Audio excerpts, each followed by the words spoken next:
We are back on Morning Line. Thanks for joining us. We're talking about the hearings, looking back at January 6th. We've been through 2 of them so far in D.C. with another scheduled for 9 a.m. tomorrow morning. With us this morning is Professor John Weil from MTSU. We've got James, Professor Weil, who waited through the break, so we'll see what James thinks. Good morning, James. Hi, James. Are you there? Good morning, Nick. Good morning, Professor. How are you? Good. What's on your mind, my friend? Transparency. I mean, I'd love to see everything. I want to know how much money come from overseas. I want to know how much come from Russia. I want to know how much come from Saudi. I want to know where it went, how long it stayed there, which account it went to, campaign. I want to know where that money is. I want to know how much of it went where and how long it's been there and how long it sat before it left. All right, so all the money, I don't know, and thank you for your call. I guess he's talking about all the money that was raised, as you said, Professor Weil, about $250,000. $250 million. $billion, right. There was, well, let's see, now million, right? I mean, they raised, wait, no, you're right, it was $250 million, so $250 million, you're right. So it's $250 million was raised, supposedly to fight the Legal Defense Fund, or for him, rather, whatever, the fund needed to challenge the election results. So how much will they dig into, or how much do we really know about where that money came from? Except, like I said, I've heard a lot of it came from rank-and-file voters out there, not rich, big interests, but just folks that said, well, I can spare $10 out of my grocery money to send that to President Trump to help fight for this legal battle. Yeah, I mean, 60,000 of it, according to today's news, went to the fiance of Donald Trump Jr., for a 2-minute speech that she gave before the rally on January 6th. Yeah. Others apparently went to, the Republican National Committee for fundraising and whatever. Again, usually there's a lag after a campaign. Well, if your person won, you might want to give so that they think well of you. But if they didn't, well, it's over. But they found a way to extend fundraising, a couple months, several months past the time that the election was over. Yeah. The Save America PAC is part of it, right? That's his, where he had the money, and so he could divvy it out. But the bottom line is that, would you imagine much of a revelation from this? I guess prior to the hearing yesterday, did we know about that? I always suspected, obviously, not all of that money was going to the legal battle. But did we know, what was new yesterday out of that? To me, it was like, yeah, why did I forget about that? Because I went back yesterday and looked, and there were letters and or articles in a number of magazines. January, I believe, is when they were, and they were pretty explicit about it. That money was being raised for something that it wasn't going to. Yeah. It's almost like, well, it's not quite like Trump University all over again, but I guess you shouldn't be surprised if a billionaire figured out a way to make a little, to raise a little bit more money than he might otherwise have been able to do. Another part from yesterday that was kind of interesting is he ended up, the campaign manager, was it Bill Sepien? He was going to testify, correct, I think, and right. did not yesterday because I think his wife went into labor, but That's they played audio of interviews with him, and the whole idea of within Trump's inner circle there was Team Normal.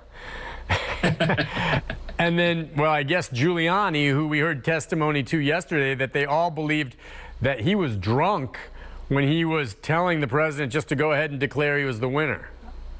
I mean... Yeah, I mean, it sounded, of course, I guess we haven't heard testimony yet from Jeff Clark, right, who was he was the assistant that if they fired Barr and Rosen, then he was going to come in and presumably, do some of the things that Trump wanted done. So I guess we haven't directly heard from him, but it's bizarre. I mean, yes, it's just bizarre. I mean, the big question that sort of emerged, if you bought into most of what was said at the hearing, then the question becomes, was this? I mean, I don't know which is worse. Is it worse to think that the president knew it and he was just going to get his way no matter what? I mean, that's very anti-democratic. But the other option is Trump was so delusional that he can't, he doesn't know if he believes he won when he didn't. Yeah. That's not much better. Well, and it sounds like he had just about everyone telling him, if nothing else, it's too early to declare.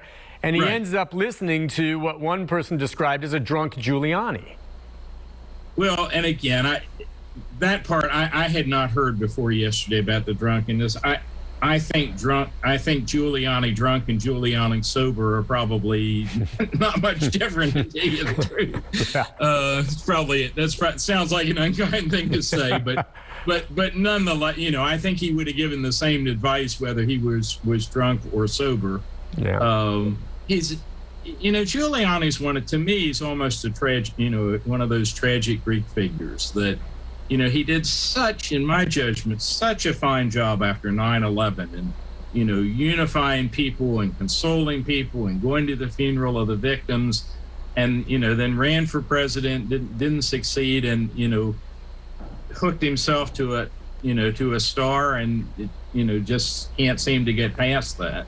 Yeah, no, I agree with you. I remember him after the bombings, and he did do a terrific job. And he was universally, I think, being praised. And boy, since then, the wheels have come off. Let's go to Chrissy. Chrissy, good morning. Hi, Chrissy. Hey, my name is Priscilla. Oh, hi, Prissy. Professor, you probably remember this. Maybe you don't, but this whole thing that one of your callers called in about the campaign funds and everything. Yes. This is a very old trick. How you get people all ginned up with anger and hate, but you really don't mean any of that stuff, but you watch the thrill and the kill in their faces and everything, and then you get them to separate themselves from their money. Professor, do you remember a book called The Education of Little Tree? The guy who wrote that was the same guy who hated anything that wasn't white, and he wrote the famous lines for George Wallace's speech, segregation now, segregation forever, or something like that. Yes, I'm familiar with there's a documentary called Klansville, USA, and he pulled the same trick on people. And in 1960, all those people who had been hoodwinked by him went over from the Democratic Party into the Republican Party and disrupted the '64 convention. But this is an old scam. And there are a lot of people now using these campaigns to raise money, and then they put that to the side. They don't give it to the general fund, and then they hire all their family and kids and stuff to put them on a salary or stuff. So do you have any comments about how this has really taken off in the past 20 years, especially with presidential elections when you have 16 candidates and they all get to keep the cash at the end? Thank you. Thank you, Prissy, for your call. Interesting. You're familiar with that book, and I think she raised a great point. Yeah. Actually, I found two quotations yesterday which sort of indicate that this isn't new. One is the commentator H.L. Mencken, who said the whole aim of practical politics is to keep the populace alarmed by menacing it with an endless series of hobgoblins, all of them imaginary. And then Will Rogers, who also, was from a much earlier period, said that politics has become so expensive that it takes a lot of money even to be defeated. Yeah. And so there is, and she's right about riling folks up. And what's interesting is there are so many good people out there, okay, on both sides, Republican and Democrat, who follow these things and watch TV, and they're trusting these leaders. And the truth is, so many of these folks on TV are just bombastic and over the top, okay? And are doing exactly what she said to drive it, to keep you on the edge, gloom and doom, whatever it is, to get money.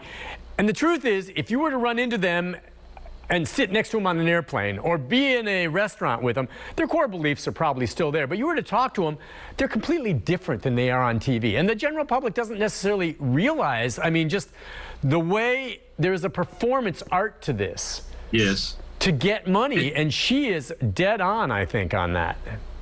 Well, I'm not the first to notice that one of the things that Trump had done before this was wasn't a professional wrestler, but he sponsored some of these, and he sort of knows the rhetoric of this. CNN had a very interesting program on, I think it was Monday night or Sunday night on Alex Jones, and how first he tells you that there's radioactivity. In the next show, he says, I have some iodine tablets here that you should purchase just in case. Mm-hmm. And it just sort of feeds on itself. Yeah, that's where these days you just have to be careful about, who you believe and what you believe, and think it through before blindly giving your hard-earned money.